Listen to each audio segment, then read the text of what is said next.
સાબરકાંઠા જિલ્લામાં વરસેલા અનરાધાર વરસાદે ખેતીના પાકમાં ભારે નુકસાન પહોંચાડ્યું છે, જેમાં ખાસ કરીને શાકભાજીના પાકને અસર પહોંચતા ભાવમાં વધારો જોવા મળી રહ્યો છે. ખેડૂતો દ્વારા મોંઘા ભાવના બિયારણ અને ખાતર નાખીને શાકભાજીનું વાવેતર કરવામાં આવ્યું હતું, પરંતુ ભારે વરસાદને લઈ શાકભાજીના ફૂલ ખીલતાની સાથે ખરી પડ્યા હતા, જેના પરિણામે સારી આવકની આશાએ વાવેલા પાકનું પૂરતું ઉત્પાદન મળ્યું નથી.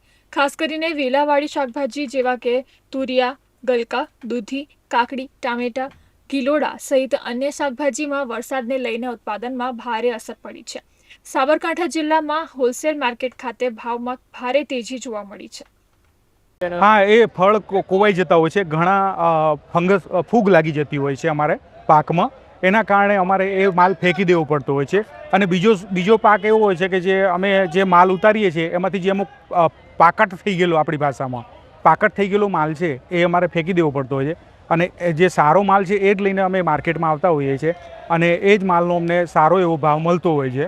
એટલે અમને જે ફોકટ જે કાઢી નાખેલું છે એનો પણ અમને લોસ જાય છે, વત્તા બિયારણનો ખર્ચ અમારે લાગેલો હોય છે, વાવણીનો પણ ખર્ચ લાગતો હોય છે અને હાલ જે ટ્રાન્સપોર્ટેશનનો ખર્ચ લાગતો હોય છે. આ બધો ખેડૂતોને ખાસ આ શાકભાજીમાં ફેસ કરવો પડતો હોય છે અમારા ખેડૂતો માટે.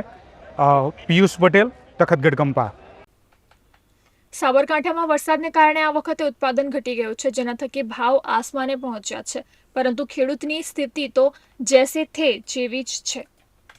કારણ કે મજૂરી ખર્ચ, દવા બિયારણ, વાવેતર ખર્ચ, લાવવા લઈ જવાનો ખર્ચ તો એ જ છે, જેને લઈ ભાવ વધુ મળે છે, પરંતુ ઉત્પાદન ઓછું અને નુકસાન વધુ છે. અને સરવાળે તો ખેડૂતને નુકસાન જ થાય છે. આમ તો પહેલા જે શાકભાજી 20 રૂપિયાથી લઈ 70 રૂપિયા કિલો મળતી હતી તે હાલમાં 100 થી 180 પર પહોંચી ગઈ છે. છેલ્લા 20 દિવસથી શાકભાજીની આવકમાં ઘટાડો જોવા મળ્યો છે. 20 દિવસથી વરસાદી માહોલને લઈને આ ભાવ આસમાને પહોંચ્યા છે. આજે શાકભાજીમાં બધા માલના હાઈએસ્ટ ભાવ ચાલી રહ્યા છે. આજે વધુ વરસાદ પડવાથી ઉત્પાદન ઘટી ગયું છે, પાક બધો બળી ગયો છે, એટલે માર્કેટમાં આવક બહુ ઓછી જોવા મળી છે.